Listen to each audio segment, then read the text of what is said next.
एक थी चिड़िया और एक था कौवा। दोनों को सख्त भूख लगी हुई थी और दोनों ने सोचा कि कुछ सोचने का और खिचड़ी बनाने का। फिर चिड़िया लाई दाल का दाना और कौवा लाया चावल का दाना। दोनों ने मिलकर बनाई खिचड़ी और जब मज़ेदार खिचड़ी बन गई तो चिड़िया कौवे से बोली, तुम जाओ और पानी ले आओ और मैं खाना निकालती हूँ।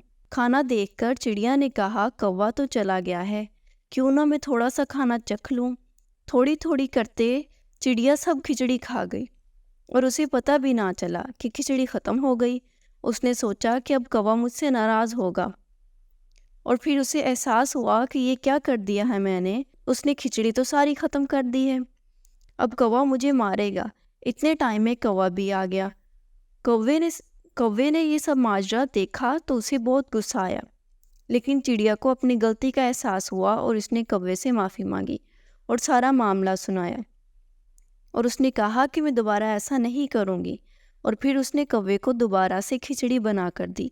कौवा खिचड़ी देखकर खुश हो गया और उसने चिड़िया को माफ़ कर दिया। तो बच्चों, जब किसी को अपनी गलती का एहसास हो जाता है और वो माफ़ी मांगता है तो माफ़ कर देना चाहिए, क्योंकि अल्लाह ताला माफ़ करने वाले को पसंद करता है।